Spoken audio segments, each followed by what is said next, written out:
This episode of ChatGPD was made possible by the hard work and creativity of our production team.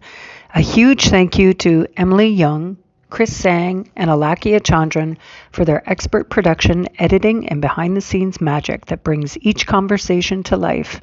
We also want to thank Sarah Topa and the IMS for their support in helping us share ideas, stories, and resources that empower our grad students at every stage of their journey.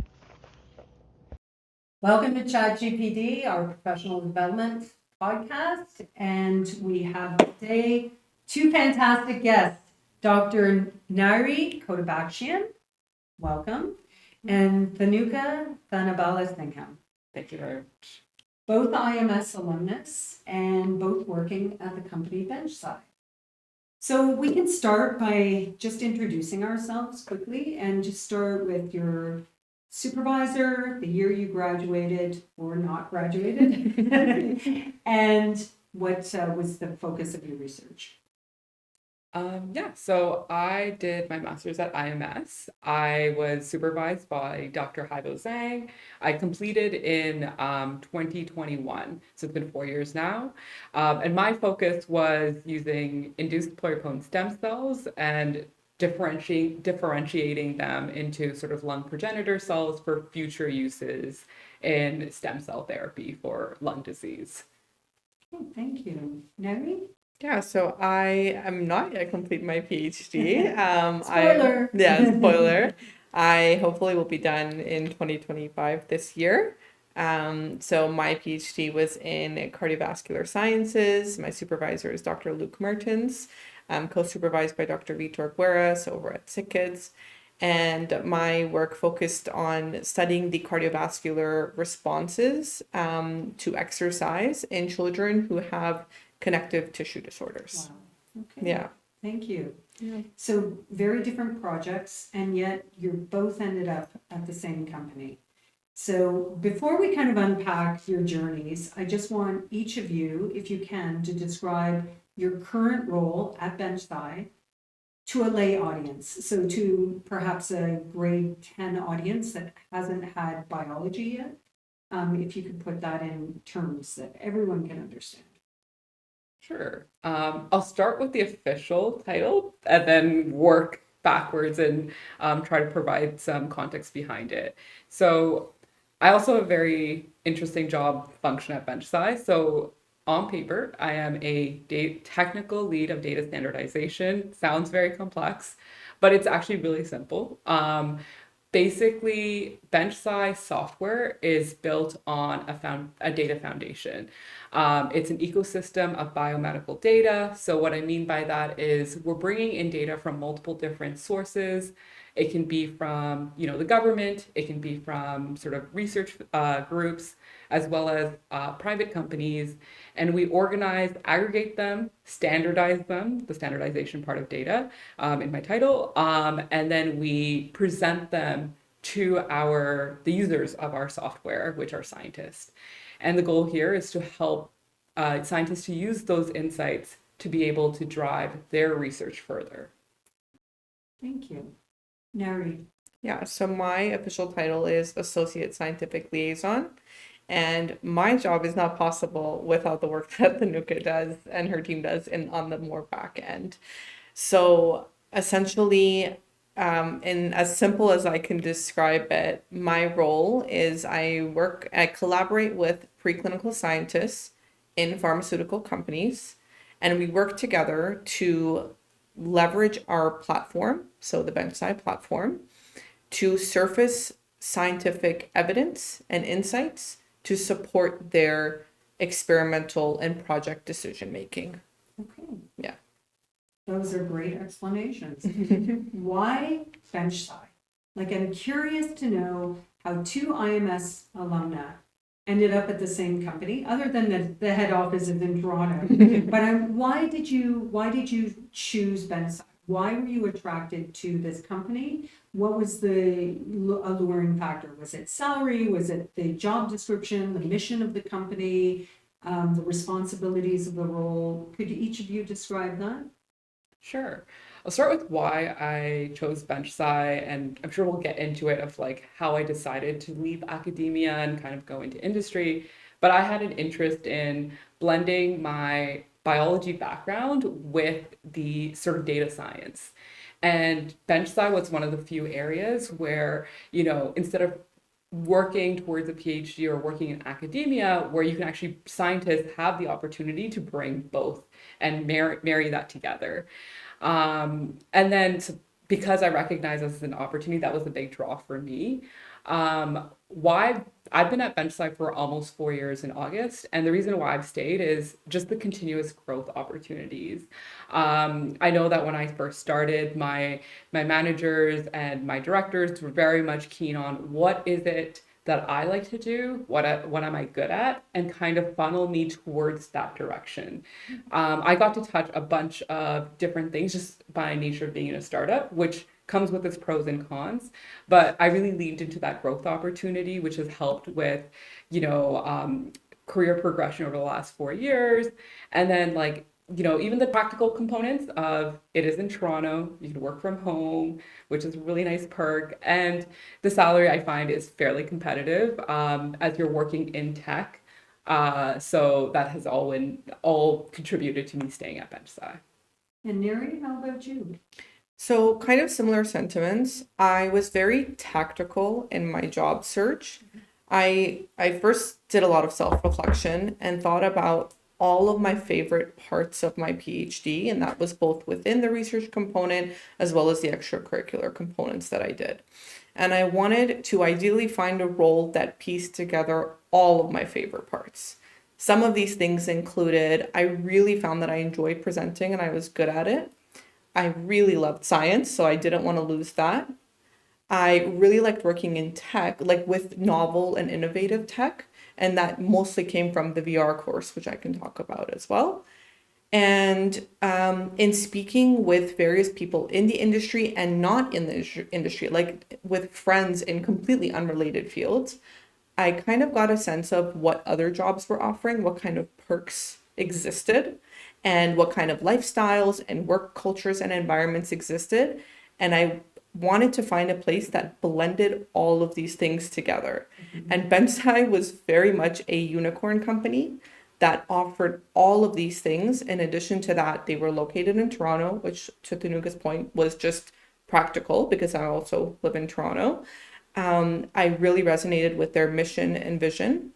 I looked into the people who work at the company and I noticed that they had been there for many years and they had continuously climbed up in various roles. And so that to me indicated there was growth opportunities.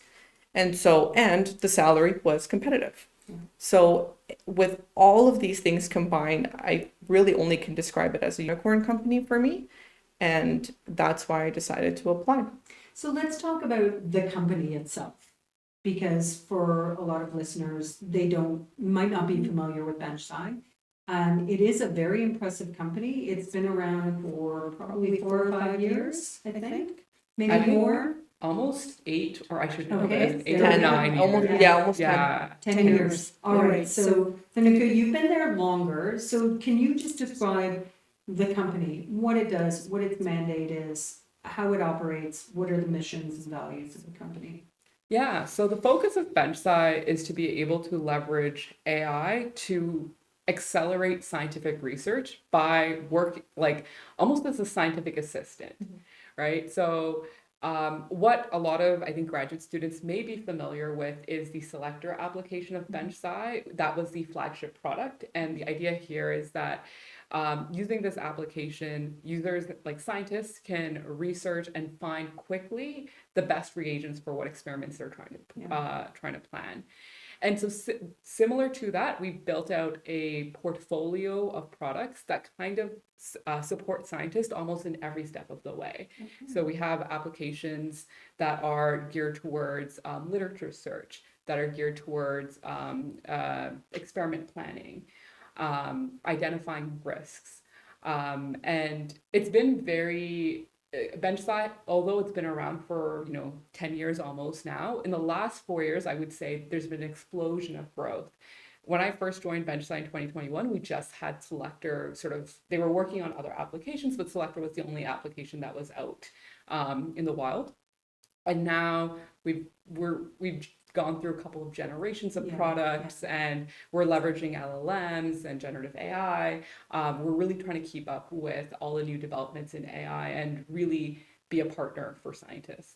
So that's a very interesting aspect of BenchSci. Could you maybe speak to some of the LLMs and how those are deployed? And accordingly, like, who are your clients? I mean, I can imagine they would be a lot of pharmaceutical companies and not necessarily the individual labs at the university or the hospitals, but bigger organizations that, really need the power of AI to inform their strategies. Yeah, I'll try to share as much as I can share without violating any compliance or confidentiality rules. But we're leveraging LLMs, sort of baking them into our software. With all of our software, the key focus is sort of speeding up key pain points in sort of the user or the scientist journey when they're starting from hypothesis generation to validating an insight. In terms of clients, our leadership is very strategic. I'm actually kind of in awe of how, especially the founders have been able to take that original idea that a graduate student from U of T had and turn it into, this company that now employs 300 people. And they've been very strategic in targeting sort of the top 25 pharmaceutical companies in the world, recognizing that, if we were to support these companies, we'd be accelerating drug discovery as they're doing very impactful, bench to bedside work. Okay, thank you. I really want to unpack your journeys from IMS to the real world, to BenchSci. BenchSci was the destination for both of you right out of your degree. Would love to know what your thought process was, Thenuka, particularly for you. You're an MSc. When did you know that the MSc was enough for you, not to go on for your PhD, and you wanted to just go out into the workforce? What were your thoughts? What was going through your head at that time? Yeah, so a bit of context before I made that decision. So I started my graduate studies thinking that I was going to do the PhD. I had a PI who was very supportive in, me seeing my degree from zero to PhD. And in fact, my project was also designed that way. It was actually through a one of those MSc courses that you had to take as part of your graduate program. I think it was called Statistics with R. And it's funny because I don't think I was very keen on taking this course, but my friend who was doing my master's degree with me, she was, and we thought, okay, like it'd be cool. We can go take it together. Yeah, we'll take it together. We'll come down to, U of T from St. Mike's every Tuesday and get that done. And then I really liked the programming aspect of it. So having never, I never thought of programming as something I would explore, but that course kind of helped open my eyes. The logic, writing out scripts, I really enjoyed that problem solving aspect. And so from that moment, I knew I wanted to incorporate that into my career.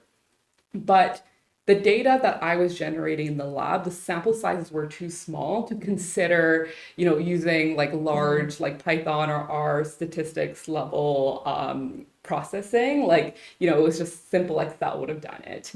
And so one thing I did do is I kept voicing this to my supervisor, and I know he was looking at ways to see if I were to stretch into the PhD program, how I can introduce some of that into my research. But as I was supposed to transfer, the pandemic happened, and that gave me a lot of time to think about, what am I doing with my career? What am I doing with my degree? What do I want to get out of it? So I remember I was doing a lot of cell culture work because I was working with stem cells, and I used to listen to a lot of podcasts. And I was listening to a Planet Money podcast on the sunken cost fallacy. because I was always thinking prior to this, it's like, okay, I've already put in at that point 2 years or a year and a half. And like my PI was saying, like, I can graduate in 5 years. So, just another couple of years and I get like the PhD. It's like the terminal degree, right? But I realized, if my interests aren't aligned with my research project, like investing that next 3 years, I could be doing something else with that time. There's an opportunity cost of just doing the PhD. And so I had to make the decision of telling my PI that I'm not interested in pursuing the PhD. I just kind of would like to wrap this up at a master's. And interestingly, like my PI was very supportive of this, but I had a hard time with like Letting go feeling of that. that exactly, because I had kind of envisioned myself as like going to do the entire full-fledged PhD. In fact, when I left, I gave myself a year. I was like, okay, I'll work for a year. And then if I really want to come back, I can always come back. But so far, I haven't had that itch. I've really enjoyed the learning opportunities and the growth and the directions. Like a lot of jobs that I now know of, I did not have exposure to that when I was in the lab. Yes. And so now my mind is a bit more open to all the possibilities out there. Right, and you have your master's, and that is an incredible tool Oh, to 100%. leverage into many, many jobs. And you really bring a good point, because a lot of masters, we do have probably the majority of MSc students in IMS, and whenever they're asking of whether to go on for their PhD, it always comes down to how connected are you to your project? How connected are you to the research process? Mm-hmm. And that is probably the most important thing. Like, it's okay to say that I want to go and work, and that research, I don't want to take it to the next level. But Nairy, you did. And I would love to hear about your journey and how you started, when you discerned that the PhD was the right fit for you, and why that was, and then how that you leverage that into your role, because I know as an SL, the PhD is a requirement for your role. So can you walk us through that process? Yeah, so upon entering my master's, absolutely did not envision myself going the length I of a love how you have PhD. the exact opposite. Exact stories. opposite. It's incredible. I went in with the mentality of I'm here to get this master's and get out and do the next thing. I was very wrong, clearly, many years later. And essentially what happened was I got to the transfer eligible, like kind of the maximum point of the master's where you're eligible to transfer. And I was in my PAC meeting, and my committee asked me, like, propose the option of transferring. And I was like, I haven't even really thought about that. I came in with this Wasn't on already my radar. predetermined. Yeah, well, I hadn't even entertained it. And then they kind of planted this seed in my head. And I started to really look into it. I really looked on the IMS website. I actually reached out to people who did their master's, wrapped it up, and came back for a PhD. I spoke to people who transferred, like what I was considering. So I tried to consider all the different pathways and the routes, and kind of see what they did and what I was looking for at that point in time, and what worked for them, what would work for me. And ultimately, I felt like at that point, I hadn't gotten everything that I was looking to get from graduate school. So while I felt like I was growing, I almost felt premature still. Like I wasn't done yet. In addition to that, COVID hit. And so a large component of my graduate degree was clinical work. And I was just starting to get into that. And COVID essentially put a hard stop on that at that point in time. So I wouldn't even get to do the clinical work that I had initially even come to graduate school to do. So with all of those things considered and all of the people that I talked to, I felt like at that point in time, that was what I was meant to do, was transfer to PhD. The other things that supported that decision was I really liked my supervisors. I really loved the project I was doing. I loved the lab that I was in, the multidisciplinary group that I was working with. I really liked my committee as well. And I liked the people that I had met at IMS, both students and staff and faculty. So it almost like the decision was made on its own, and I decided to transfer. And I am really glad that I did. Honestly, I feel like I am a completely different human being from when I entered. Granted, I think anybody after 5 years in any position would be different, but I can confidently say that here. And there are so many both hard and soft skills that I took from my PhD and my time in graduate school that were a result of both my research as well as the extracurricular commitments that I took on. And I'm happy to speak about that as well. But I think all of these things were essential in first helping me decide where to even look when looking for a job, and also being able to perform once I got there. And you bring up a really good point that I always ask guests about is this transferable skills, because graduate school is full of transferable skills that sometimes you're not aware of when you're actually in graduate school.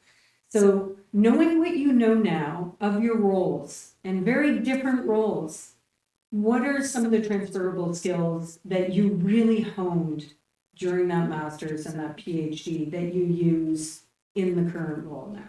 Thenuka, do you want to start? Sure. I think as like a lot of like master's and PhD students, especially matriculating out of IMS, where you're working with clinicians who have an idea, but then it's your responsibility to run with it and shape out a project. I think the biggest transferable skill is like critical thinking skills, problem solving, taking initiative. I know they sound very soft, when as I'm listing them out, but you'd be surprised, and I can say this now, working with folks who didn't go to graduate school, you'd be surprised as how these things are so much more natural to, the scientists and the that I work with at BenchSci.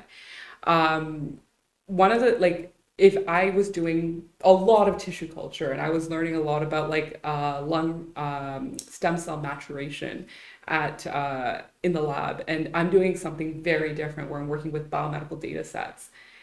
The key thing that's constant between the two is being able to take on something new, learn independently, and just persist despite challenges.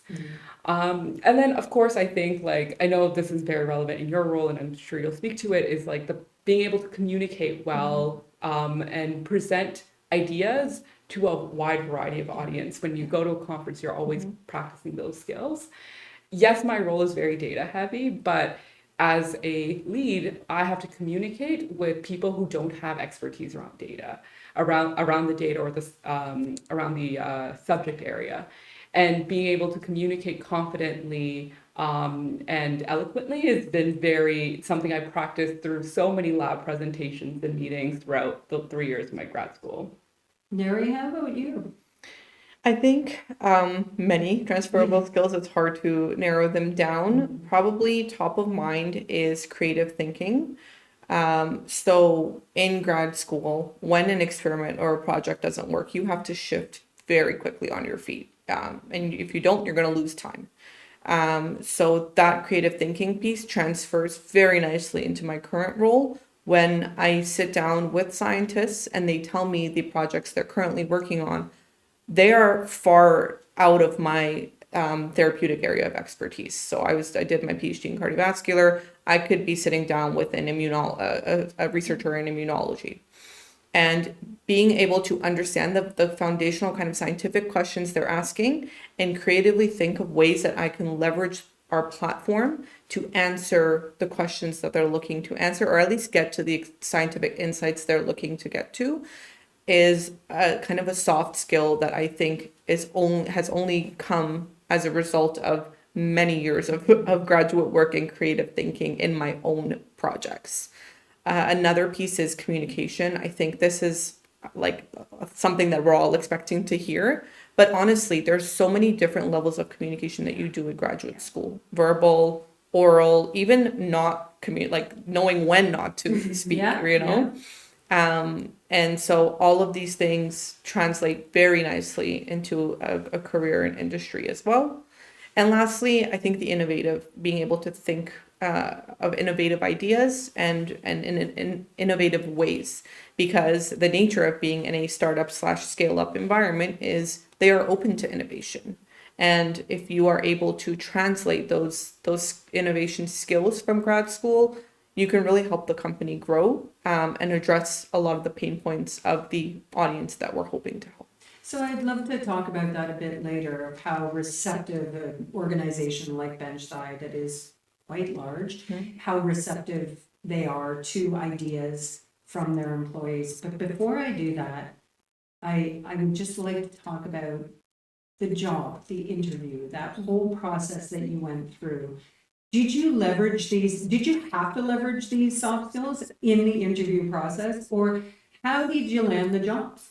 How did you, float from the hundreds of applicants? How did you float? Was it connections? Was it, something on your CV that stood out? Or what advice could you give students that are applying for these types of roles at this kind of company? So I cannot underscore enough the importance of like networking, especially in this day and age. We've all heard the saying, what you know or who you know is more important than what you know. And so for me, something I would share with other graduate students is, if you have aspirations or goals, communicate that with the people around you. You never know how far that can reach. So for me, it was very early on. Like, I knew that I wanted to kind of get into data science, bridge sort of the biology and the data science elements. And anyone who would talk to me, in a professional setting, I would kind of bring that up. And I had a mentor through the IMS program, who was on my floor at St. Michael's Hospital, who would have regular chats, who I would have regular chats with. And I kept saying, like, I really want to get into this place, into this space. And she would definitely help. Her name was Tanya, and she was very supportive, and she would help me like find different avenues. And I think once I had come across the name BenchSci through another program I was doing, like, it was also an extracurricular, it was the university consulting group. Someone had known about BenchSci, it's like, you should probably check that out. So I was talking to Tanya, I'm like, yeah, like so-and-so had told me to check out BenchSci. And she was like, I know someone at BenchSci. In fact, he was also, I believe, an IMS graduate. There you go. And so she connected us on LinkedIn. Had a coffee chat with him, and he seemed to have taken an interest. I really owe where I am right now to his support. He took an interest in me, and one of the things he had pointed me was BenchSci has a part-time opportunity for generally graduate students called the biomedical data analyst. And it's something that you kind of do on your own, a couple of hours while you're doing graduate school, and you're doing a lot of like quality assurance, quality control work, but it gives you an opportunity to further network with people at BenchSci. And so I was doing that around a month before I defended, and leading up to me getting the role. And I was working on these projects, and my manager, I would share any insights. Like, sometimes I would find ways to accelerate or automate the analysis I was doing, and I would share that to my BDA manager, who would then ladder that up to her manager. So it was actually funny because I had applied to BenchSci once or twice, and I was not successful. And then I had just maybe looked around. I was like, okay, I can't be waiting on BenchSci. Let me look at other opportunities. And I had gone an offer for another company, and asked my BDA manager to be my reference. And she was like, I know you have this offer, but the timing is actually really good because we opened up a new position. She was like, I'm not going to say that if Nothing you like a little pressure to kind of move the needle with the company. Exactly. Yeah, no, I don't know how all of that worked, but I was just like, But it worked. It worked. She said, hey, like, apply. I'm not going to guarantee you getting it, but I think you'll have a very strong chance. And I think I had skipped a couple of levels in the interview process because they already know me. Exactly. And I remember having like 3 days to put together my case study versus like normal 7, because I was trying to force some sort of action. And then, yeah, that ended up being successful. And I am there. I've been there for 4 years now. Nairy, did you have a similar process? Or No. was that like, all right, so you haven't finished your degree. That's right. You weren't part of the program That's right. that Thenuka was talking about. How do you land a job while you're still in grad school? So I focused a lot on networking in the last like tail end of my PhD, and I wanted to get an idea of how long it generally takes to land a job at the end of your PhD in the current economy as well. And from what I gathered, it was going to take about 6 months to a year roughly. Yeah. I knew that I could not afford to be unemployed. Like there could not be a gap between me finishing my PhD and landing a job. So I had to ensure that I gave myself enough runway. I'm risk averse, so I gave myself a year and a half. So I started applying, and I was What applying. you said you were networking. Can you describe what that meant? What did that look like for you? Yeah, so Was it formal? Was it informal? Or kind of all of the above. We had like I was part of the mentorship program, which I really always recommend students career to. mentorship program? Yeah, but also the peer-to-peer mentorship program, which I was also like leading as well for a year. So I would join these mentorship programs within the IMS and kind of larger like Faculty of Medicine or wherever I could find these things within the U of T network. And so my goal was to first get an understanding of the different kinds of roles in industry and then start to hone in on the ones that seemed relevant for me. In addition to that, I leveraged my network on LinkedIn. Literally everybody knew Nairy is looking for a job. Okay. Like embarrassingly, everybody knew, but that's what like I said, I couldn't afford that gap. So it had to be done. And I had coffee chats with people, formally and informally, informational interviews, which I also learned from the IMS kind of GPD. And in this way, I was able to land actually multiple interviews in different places and actually had multiple offers at the same time.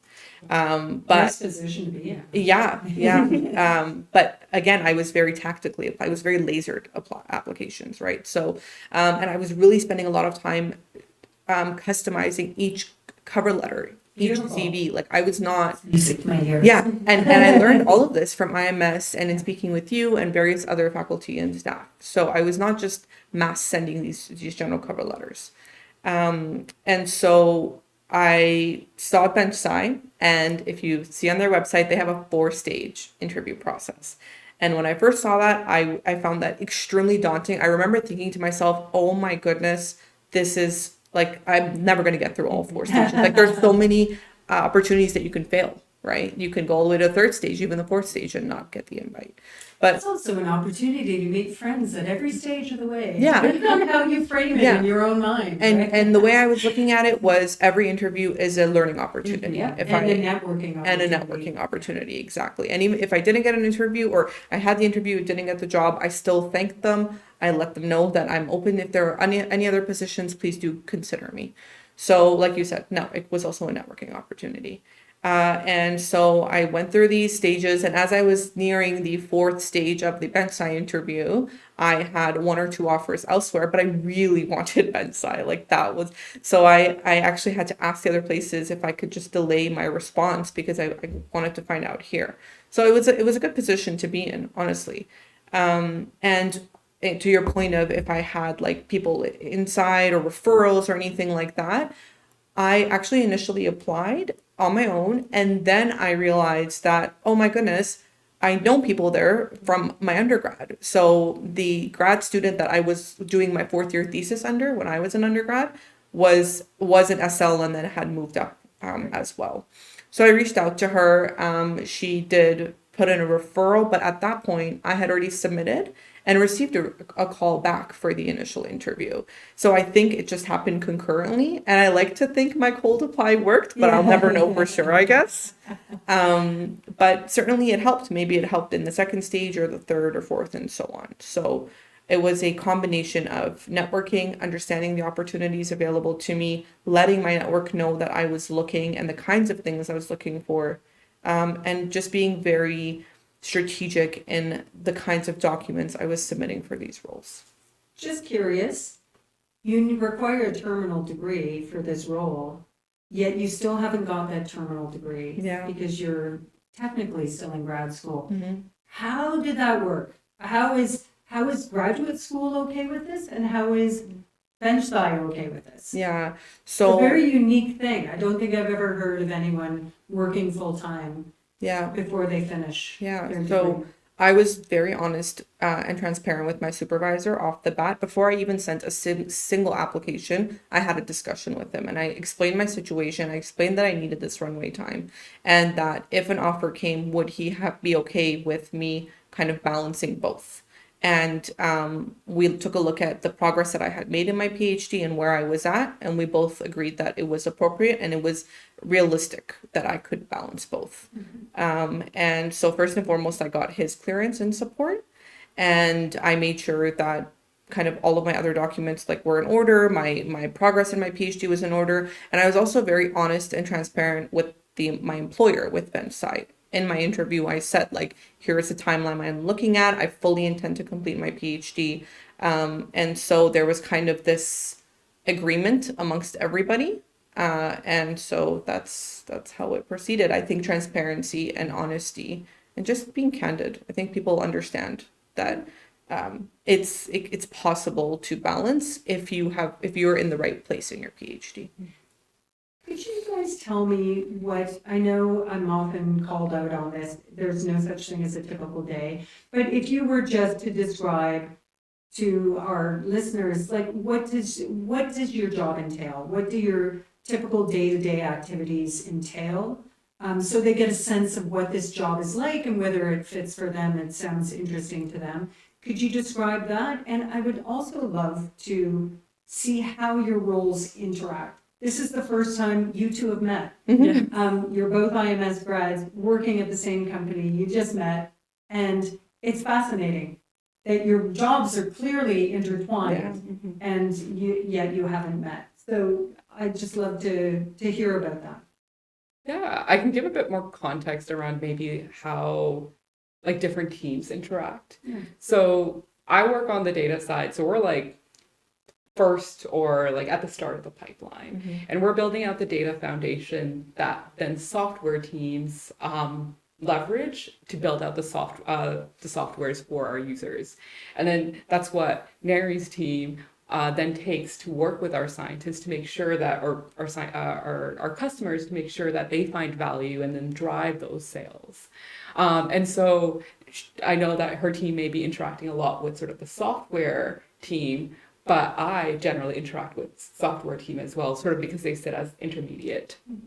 In terms of sort of my day, like a regular day, I do agree. Yeah, there's no real such thing as a regular day, especially at a startup where, you know, we can get a piece of customer insight and that could throw off all plans. Yeah, everyone change gears. Exactly. And so I feel like we're a lot more susceptible to change that way. But right now, I'm leading a team of roughly 25 folks. About half of them are scientists, half of them are data engineers.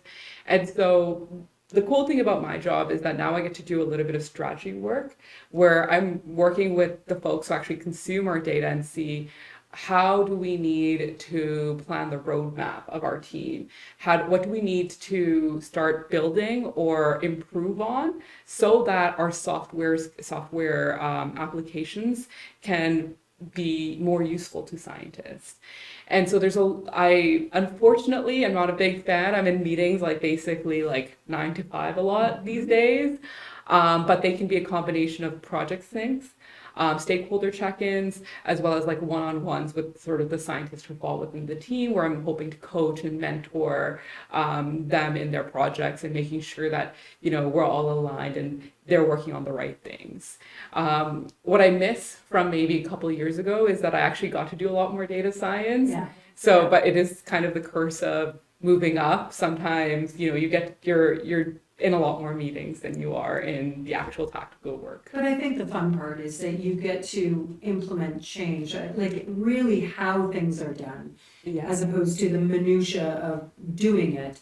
It's a different kind of interaction with what you love, which is the analytics and the data science. So Definitely. it's shaping data science as opposed to doing the data science. But it's a great opportunity for you to learn and grow, and that's what we ultimately like to see in our career development. Nairy. So talk to me about your typical day. Yeah, so no day is the same. Same with me. Maybe a typical day would be at the top of my day. I'll start and I'll have a presentation or a demo. A demo is what we call it, with one of our clients. This may be a group demo. It could be a one-on-one demo that a scientist has requested. And in this demo, depending on the objectives, if it's my first time meeting them, I will introduce them to the platform. I will tailor this demo to their needs, to their therapeutic areas, maybe the kind of techniques or applications that they're running. And then I will spend some time answering their questions and more, working with them to actually use the application hands-on during the call. After this, I may have a internal meeting for an account. So I'll join that meeting where our multidisciplinary team that manages this particular client will meet. We will talk about the different objectives, what's kind of ongoing, what needs to be addressed, what are next steps, and so on. After that, I may meet with a colleague to prepare for a demo that we have coming up the next day. Like we might be collaborating and kind of tag teaming a demo. We'll meet, we'll discuss that. And then I will spend my own time preparing for this. And then some other things that my day could consist of would be maybe some internal projects that I'm a part of in terms of improving the platform or some initiative that we have going on, and I will work on that. Maybe we'll have a call with a colleague to collaborate on that, and so on. So really a mix. I may also have to email some of my clients to see some of our scientists to see kind of follow up with them or what maybe they have a question, and so on. So really a All over the melting map. pot of a day. Yeah. So what are your favorite parts of your jobs? What do you love? Yeah, I would say like the client facing component is, I find the part that like I leave with the most energy there. I find it the most rewarding because you really get to see their eyes light up when you show them something that they've been studying this thing for like a year, this target, let's say. And thanks to the data foundation that the platform is built on, we may surface something that they have had novel insights that may completely change the trajectory of their project. Wow. So really, like, you see the impact that you can make, and you see real people benefiting from this platform, and all of that prep that you did to get into that presentation and that demo and make it relevant for them pays off. So that's so exciting. It's because really the best part of cool. your PhD is when those experiments and those ideas come to life and they work and you discover that knowledge.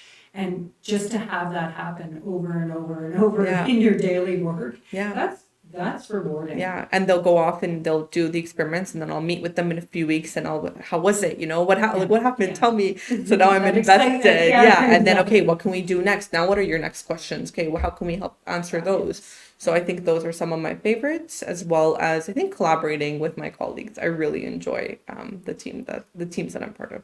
And Thenuka, how about you? I think she spoke on something of like being able to see the impact. And I think that is one thing that's been a stark difference in sort of my academic career versus sort of now being at BenchSci, where, your master's or your PhD can feel very long and the impact, it's there, but it's not as salient versus my sort of analogy, or not analogy, my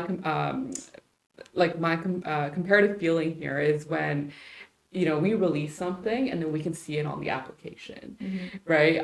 If we make an improvement and then we can see that in the next data release, and that's you can see the tangible impact that you have, and it happens at a much faster frequency compared to when I was doing my master's.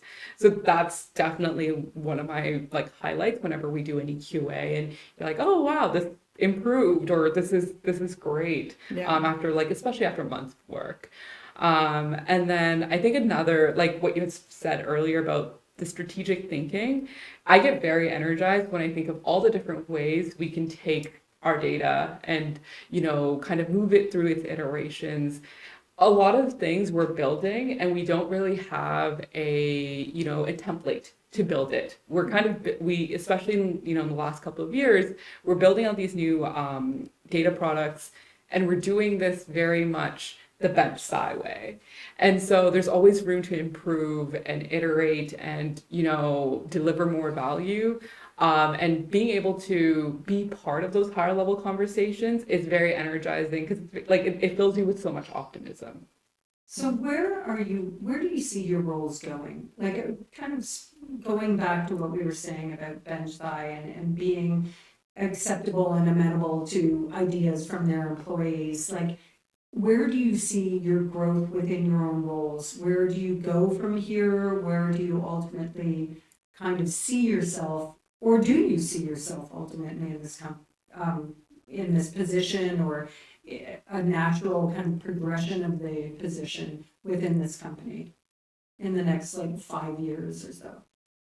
Yeah, I think that's an excellent question. And like Nairy had noted, there are people who have been with BenchSci from a lot of our or a lot of our founders are still with the company. And for example, my director, she's been with BenchSci for over 7, nearing 8 years. And, I would love to ask her that question as well. I think I'm someone who's open to both. I am open to growing within the company, but also seeing what other opportunities are out there. Just like how, when I came into BenchSci, there are so many job functions that I did not know existed. Mm-hmm. And what has been really great is sort of that exploration part. And I would love to continue to build my leadership skills and, strategic thinking and ability to lead sort of cross-functional teams at BenchSci, but I'm also curious to see what else is out in the world. I think, one thing that I wish I could tell Thenuka, who was, doing cell culture listening to the podcast. Yeah, that'd be a full diminishing returns. Exactly. Would be, the world's a lot bigger. And I'm so glad that, there's initiatives like these that are exposing graduate students to sort of careers, because I very much thought it was like PhD or MD when I started at IMS, and yeah, it's a whole big world. Exactly. Yeah. And we are 2 examples, but even at BenchSci, I'm seeing scientists turned engineers, scientists turned, I don't know, commercial leaders. It's very exciting. Well, and I think you also see the power of your graduate degree and how you can leverage into so many different roles with these degrees. Nairy, I would love to hear what your thoughts were in terms of where you're going. Yeah, so it's kind of a bit of an odd question when you're just starting. Yeah, Where do scientific liaisons in this company typically grow into? I think there's many avenues you can take it. So from what I've gathered in my short time there so far, you could continue on the scientific liaison trajectory and just climb up there. And you would have kind of more and more responsibility, more and more decision-making power. And you could, go up to a scientific liaison 1, 2, 3, and so on. You could transition. How many levels are there? 3, I believe. Okay. And then there's the associate scientific liaison, which is the more entry level from graduate school. So you could do that. You could transition to a people leadership role. You could transition over more into the data science role. You could take it that way. I've seen kind of all different pathways in that regard. You could be a bit more data management analysis, more towards that end. So there seems to be many, many different ways you can take this. You can also be an account executive. So you could lead an entire account and be responsible for the health of that account. And I've seen scientific liaisons go that way too. So I think what the really nice part is you can spend time in that role and see what you're good at, what you enjoy doing, what energizes you, and then kind of hone in and more, focus in on that and go towards a role where that comprises the majority of the role. So I think the opportunities are endless, really. And in a company like this, in a startup / scale up, certainly the growth opportunities are endless. And to Thenuka's point, you can do a little bit of everything and get a taste of everything. So we had a former podcast with the medical science liaison. And ostensibly the difference between the medical science liaison and the scientific liaison is pharma with the medical science liaison versus medtech, which is the scientific liaison. Is there a lot of crossover between the two roles, and would you imagine it would be fairly easy to segue into the opposite roles? Well, so the medical science liaison, to my understanding, represents a drug or chemical compound as a representative of that pharma and liaises with clinicians to present them the clinical data on that, to my understanding. My role, the official title is the Enterprise Scientific Liaison. I'm still an associate, which is one level below that, but the SL is the Enterprise Scientific Liaison, and that person is responsible for essentially a software or a platform as opposed to a chemical or drug. It's still a knowledge of a specific entity. Exactly. To KOL, a key opinion leader. Exactly. So we don't. As far as my work has gone, I've never crossed paths with an MSL. Are the skills transferable? I think to some ways, yes, because you are facing the client, whether that's a preclinical researcher or a physician or a pharmacist, and you are speaking to that product that you represent and the company that you represent, and you are presenting it in a way that addresses the kind of questions that they care about. So I think that definitely the skills are transferable. Yeah. okay, I have a question from one of the grad students that what would be the warning label that you would put on for students that are interested in this role? What is that warning label say?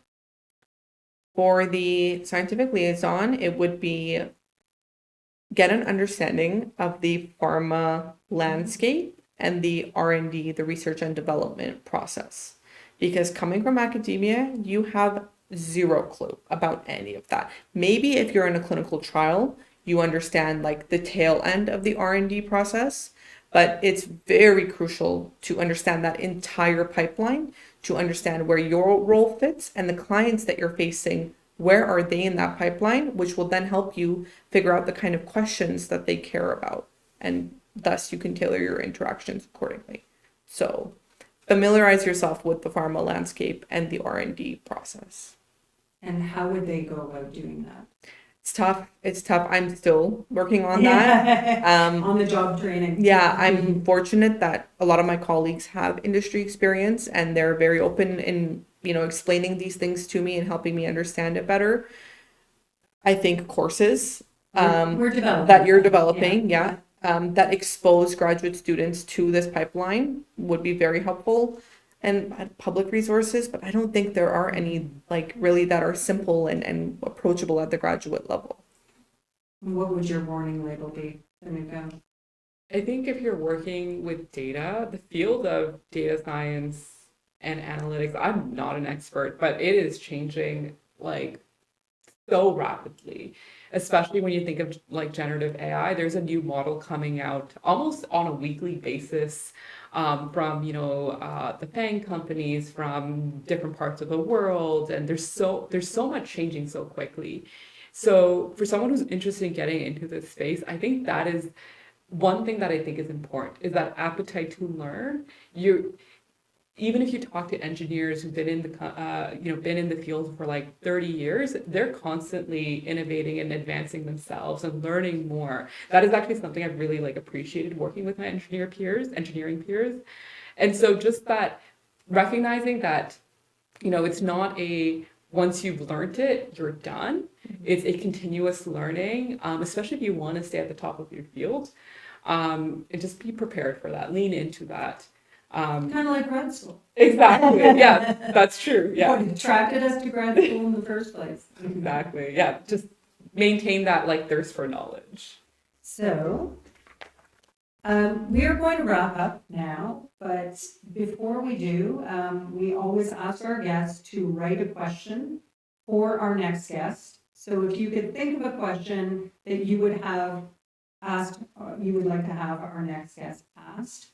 We did ask the question of Michelle Dubinsky, who was our former guest on this podcast, what you would do differently and tell yourself as a young graduate student to do differently, which I think you did answer as well. But if you could ask a question for our next guest, we will wrap up and say thank you so much for the advice that you have given our graduate students, and really given us a glimpse into the world of BenchSci, the exciting developments of BenchSci, and also the different roles that you have at BenchSci. And I think we've all learned a lot. So thank you very much for coming today.